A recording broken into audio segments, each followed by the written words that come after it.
তুমি যেটা করেছো সেটা কি ঠিক করেছো? ভুল। তুমি আমার মার মতন, তুমি সামনে আসবে। সামনে আসলে কি করবে? তাকে ক্ষমা থাপ্পড় চাবো। মারবে? ক্ষমা চাবো। ক্ষমা চাবে? কিভাবে ক্ষমা চাবে? পা ধরে, যে আমার ভুল হয়ে গেছে, আমি আর কখনো করবো না, তুমি আমাকে ক্ষমা করে দাও। এটা বলবে? হ্যাঁ। আর যারা যারা দেখেছে এই ভিডিওটা সবাই তো তোমাকে বলছে তুমি বাজে মেয়ে।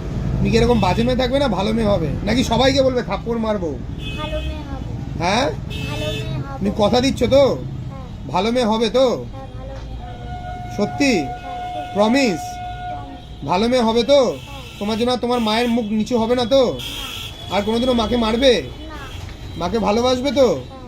গেটের ভিতরে যাবে তো? হ্যাঁ। সবার সামনে বলো আমাকে ক্ষমা করে দাও কাকিমা। আমাকে ক্ষমা করে দাও কাকিমা। আমি এই কথাটা ওকে এর জন্যই শিখিয়ে বলছি, তার কারণ ও সরিটুকুই জানে, ও সরির মানেও জানে না যে সরি মানে ক্ষমা করে দেওয়া। তো আমি এর জন্য ওকে এটা ওকে বলতে বলছি। তার কারণ ছোটো বাচ্চা নিষ্পাপ ফুলও, আমি ওকে কখনোই বলবো না ও সব কিছু জেনে এসছে। ওর পরিস্থিতি ওকে বাধ্য করেছে। এই পরিস্থিতিটা পিছনে 37 মিনিট ভিডিও রয়েছে, সেটা আমি আপলোড করব, সেটা দেখবেন কেন ও এরকম ব্যবহার করছে। কিন্তু ওকে একবার ক্ষমা করে দিন। ও আমার কাছে 7 মাস পড়ুক কি 7 বছর পড়ুক, কথাটা সেটা নয়। ওর ভুল হয়েছে, সব থেকে বড় ভুল বড়দের সাথে মুখে মুখে তর্ক করা। আর ওর মার ভুল যে বাঁচাতে চেয়েছে তাকেই অপমানিত করা, অপদস্থ করা। সেটা ওর মার শারীরিক কিছু সমস্যা, মানসিক কিছু সমস্যা, সেটা ওর মা বলেওছে। এবং ওর ছোটোবেলাটা, নিশার ছোটোবেলাটা একদমই ভালো ছিল না। যেটা 8 ঘন্টার কথায় শুনলাম, 8 ঘন্টাতে তো একটা 9 বছরের জীবন কাহিনী শোনা যায় না। 8 ঘন্টা একটা মানুষকেও বিচার করা যায় না।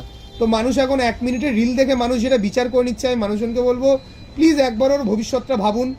ওর ছবিগুলো নিয়ে প্লিজ মিম বানাবেন না। আপনাদের কাছে আমি জোর হাতে ক্ষমা চাইছি, ওর হয়ে আমি ক্ষমা চাইছি আপনাদের কাছে। আপনারা যারা যারা ডাকবেন আমাকে, আমি সবার কাছে গিয়ে দুয়ারে দুয়ারে গিয়ে ক্ষমা চেয়ে আসবো। কিন্তু ওকে ক্ষমা করে দিন। আমি ওর স্যার, ও আমার কাছে 7 মাস পড়ুক কি 6 মাস পড়ুক, হাতের একটা আঙুল নষ্ট হলে যেরকম তাকে কেটে বাদ দেওয়া যায় না, সেরকমই একটা মেয়ে, সে তার মানসিক পরিস্থিতির জন্য কিংবা তার সাংসারিক পরিস্থিতির জন্য তার ব্যবহার খারাপ হয়েছে, তার জন্য তাকে পাঠশালা থেকেও বাদ দিয়ে দেওয়া যায় না। তাকে আমি বাদ দিতে কখনোই পারবো না। তো আমি যেরকম ওর স্যার, ওর গার্জিয়ান, ওর অভিভাবক, 7 মাসের জন্য 7 মাসের অভিভাবকত্ব হলেও 7 মাসেরই ওর অভিভাবক। কিন্তু আমিও চেষ্টা করব ওকে একটু স্পেশাল কেয়ার দেওয়ার। এবং আমিও সকলের কাছে ক্ষমা চেয়ে নিচ্ছি ওর এই ব্যবহারের জন্য।